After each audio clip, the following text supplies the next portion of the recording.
Exit polls నిజమవుతున్నాయి. Haryana, Jammu Kashmir assembly ఎన్నికల ఫలితాల్లో కాంగ్రెస్ ఆధిక్యంలో కొనసాగుతోంది. హర్యానాలో కాంగ్రెస్ హవా కొనసాగుతోంది. హర్యానాలో మొత్తం 90 అసెంబ్లీ స్థానాలకు గాను కాంగ్రెస్ 54 స్థానాల్లో ముందంజలో ఉంది. అధికార పార్టీ బీజేపీ 22 స్థానాల్లో ఆధిక్యంలో ఉంది. హర్యానా ఆధిక్యాల్లో కాంగ్రెస్ మ్యాజిక్ ఫిగర్ దాటేసింది. జులానాలో వినేష్ ఫొగట్, రోహ్తక్లో భూపేంద్ర సింగ్ హుడా ముందంజలో ఉన్నారు. హర్యానా కాంగ్రెస్ పార్టీ కార్యాలయం వద్ద కార్యకర్తల సంబరాలు అప్పుడే ప్రారంభమైంది.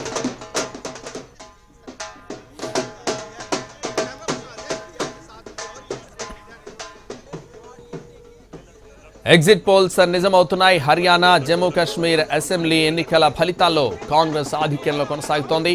హర్యానాలో కాంగ్రెస్ హవా కొనసాగుతోంది. హర్యానాలో మొత్తం 90 అసెంబ్లీ స్థానాలకు గాను కాంగ్రెస్ 54 స్థానాల్లో ముందంజలో ఉంది. అధికార పార్టీ బీజేపీ 22 స్థానాల్లో ఆధిక్యంలో ఉంది. హర్యానా ఆధిక్యాల్లో కాంగ్రెస్ మ్యాజిక్ ఫిగర్ దాటేసింది. జులానాలో వినేష్ ఫొగట్, రోహ్తక్లో భూపేంద్ర సింగ్ హుడా ముందంజలో ఉన్నారు. హర్యానా కాంగ్రెస్ పార్టీ కార్యాలయం వద్ద కార్యకర్తల సంబరాలు అప్పుడే మొదలయ్యాయి.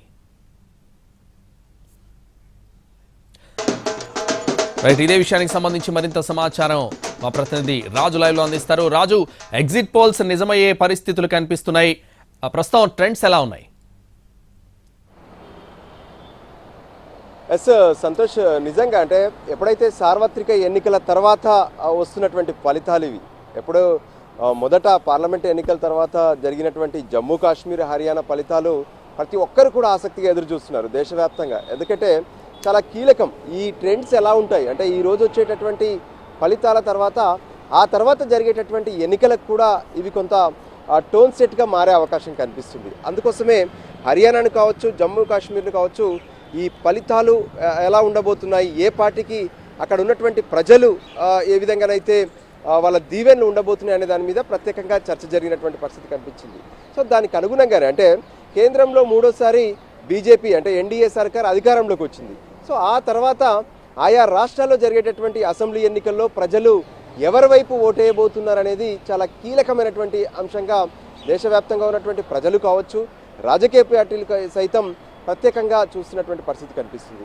సో ఇక ప్రత్యేకంగా హర్యానా విషయానికి వస్తే, హర్యానాలో ఇప్పటికే 2 సార్లు వరుసగా అధికారంలో బీజేపీ ఉంది. అంటే 2014, 2019 ఈ 2 సార్లు కూడా బీజేపీ గెలిచింది. కంటిన్యూగా 10 ఏళ్ల పాటు అధికారంలో ఉన్నటువంటి పరిస్థితి కనిపించింది. అయితే ఈసారి ఇండియా కూటమి ప్రత్యేకంగా కాంగ్రెస్ స్పెషల్ ఫోకస్ హర్యానాపై పెట్టిందని చెప్పుకోవచ్చు. సో హర్యానాలో ఎలాగైనా సరే తమ వైపు తిప్పుకోవాలి, అక్కడ ఉన్నటువంటి పలు కీలక అంశాలను చాలా సీరియస్గా తీసుకున్నటువంటి కాంగ్రెస్ ప్రజల్లోకి తీసుకెళ్ళింది. సో దానికి అనుగుణంగానే కొంత ట్రెండ్స్ కూడా ప్రస్తుతం కాంగ్రెస్కు కలిసి వస్తుంది హర్యానా అనేది మాత్రం స్పష్టంగా తెలుస్తుంది. ఎందుకంటే ఇప్పటి వరకు అక్కడ ఉన్నటువంటి మొత్తం 90 అసెంబ్లీ స్థానాల్లో ఏ విధంగానైతే మొదట అంటే ఇప్పటి వరకు వచ్చినటువంటి ఆధిక్యంలో ఉన్నటువంటి పరిస్థితులు వీటన్నిటిని చూస్తుంటే దాదాపు 50కి పైగా స్థానాల్లో హర్యానాలో కాంగ్రెసే ముందంజలో ఉంది. సో బీజేపీ అంటే అక్కడ అధికార పార్టీగా ప్రస్తుతం ఏదైతే సిట్టింగ్లో ఉన్నటువంటి బీజేపీ మాత్రం కొంత వెనకబడుతున్నటువంటి పరిస్థితి ఉంది. 20కి పైగా స్థానాల్లో మాత్రమే బీజేపీ ముందంజలో కనిపిస్తుంది.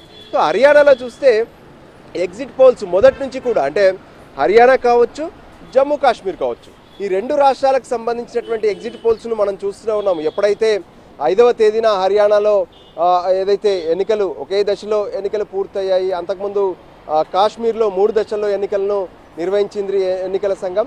సో ఓవరాల్గా చూస్తే ఖచ్చితంగా కాశ్మీర్లో కొంత ఏదైతే మిక్స్డ్గా రావచ్చు, హంగు వైపు దూసుకెళ్ళొచ్చు అని కొందరు చెప్తే అక్కడ కాంగ్రెస్ ముందంజలో ఉండొచ్చు అని కూడా కొందరు చెప్పినటువంటి పరిస్థితి కనిపించింది. కానీ హర్యానా విషయానికి వస్తే మాత్రం హర్యానాలో ఖచ్చితంగా కాంగ్రెసే ఈసారి అక్కడ అధికారాన్ని చేపట్టబోతుందనే విషయాన్ని స్పష్టం చేశారు. మెజార్టీ స్థానాలను కాంగ్రెసే ఖచ్చితంగా గెలుస్తుందని కూడా చెప్పారు. సో మొత్తం 90 స్థానాల్లో ఆఫ్ ఫిగర్ చూస్తే 45 స్థానాలు +1 అంటే 46 స్థానాలు ఎవరు గెలిచినా సరే వాళ్ళు ఇక్కడ అధికారాన్ని సొంతం చేసుకునే అవకాశం కనిపిస్తుంది. దానికి అనుగుణంగా ఇప్పటికే ముందంజలో మాత్రం 50కి పైగా స్థానాల్లో కాంగ్రెస్ కనిపిస్తుంది. సో ఈ ఏదైతే హర్యానాకు సంబంధించినటువంటి ఎన్నికల చరిత్రను చూస్తే కూడా ఇప్పటి వరకు ఏ పార్టీని కూడా వరుసగా 3 సార్లు గెలిపించినటువంటి చరిత్ర ఇక్కడ కనిపించట్లేదు. పైగా అత్యధికంగా 2 సార్లు మాత్రమే కంటిన్యూగా ఒక పార్టీకి అందలం ఎక్కించినటువంటి పరిస్థితి కనిపించింది. ప్రభుత్వాన్ని ఏర్పాటు చేసేందుకు అవకాశం ఇచ్చినటువంటి పరిస్థితి మనకు స్పష్టంగా కనిపించింది. ఎప్పుడైతే 1968 ఆ తర్వాత 72 వరుసగా కాంగ్రెస్ గెలిచింది. ఆ తర్వాత 2005 ఏదైతే 2009లో జరిగినటువంటి ఎన్నికల్లో కాంగ్రెస్ 2 సార్లు వరుసగా గెలిచింది. ఇక ఇప్పుడున్నటువంటి పరిస్థితిని చూస్తే 2014, 2019లో బీజేపీ వరుసగా గెలిచింది. సో ఖచ్చితంగా ఈసారి అక్కడ కాంగ్రెసే గెలిచే అవకాశాలు ఎక్కువగా కనిపిస్తున్నాయి. అక్కడ ఉన్నటువంటి ఓటర్స్ను అంటే గత చరిత్రతో పాటు ఇప్పుడున్నటువంటి కొన్ని కీలక అంశాలు కూడా కాంగ్రెస్కు కలిసి వచ్చాయనేది స్పష్టంగా అర్థమవుతుంది. వరుసగా 2 సార్లు మాత్రమే గెలిపించినటువంటి చరిత్ర హర్యానాలో కనిపిస్తుంటే మూడోసారి మాత్రం ఎవరికి వరుసగా పట్టం కట్టినటువంటి పరిస్థితి కనిపించలేదు. సో ఖచ్చితంగా ప్రభుత్వం మారేదే ఇక్కడ హర్యానా చరిత్రలో కనిపిస్తుంది. సో ఈసారి ప్రత్యేకంగా కొన్ని అంశాలను చూస్తే అగ్నివీర్కి సంబంధించినటువంటి అంశం చాలా కీలకంగా మారిందని చెప్పుకోవచ్చు. కేంద్రం తీసుకొచ్చినటువంటి అగ్నివీర్కు వ్యతిరేకంగా హర్యానాలో పెద్ద ఎత్తున ఆందోళనలు జరిగాయి. హర్యానాలో చూస్తే ప్రతి 10 ఇళ్లలో ప్రతి 9 ఇళ్లలో ఖచ్చితంగా సైనికులు ఉంటారు. సో కొత్తగా సైన్యంలో చేరేందుకు కూడా ఎంతోమంది కసరత్తు చేస్తూనే ఉంటారు. హర్యానాలో ఉదయం రోడ్లపైకి వెళ్తే చాలు ఏదైతే సైన్యంలో చేరేటటువంటి వాళ్ళ సంఖ్యనే వాళ్ళు చేసేందుకు వెళ్ళేటటువంటి వాళ్ళ సంఖ్యనే ఎక్కువగా కనిపిస్తూ ఉంటుంది. సో దాంతోపాటు రైతుల ఆందోళనలు కావచ్చు, జాట్ల ఆందోళనలు, ప్రత్యేకంగా వినేష్ ఫోగట్ అంశం చూసాం. వినేష్ ఫోగట్ ఏ విధంగానైతే పారిస్ ఒలింపిక్స్లో జరిగినటువంటి దాంట్లో వెనక్కి వచ్చినప్పటికీ కూడా ఇప్పుడు ఎన్నికల్లో మాత్రం ముందంజలో కనిపిస్తుంది. మొత్తానికి హర్యానాలో ప్రస్తుతం అయితే కాంగ్రెస్ ముందంజలో కనిపిస్తుంది. సంతోష్. Thank you Raju.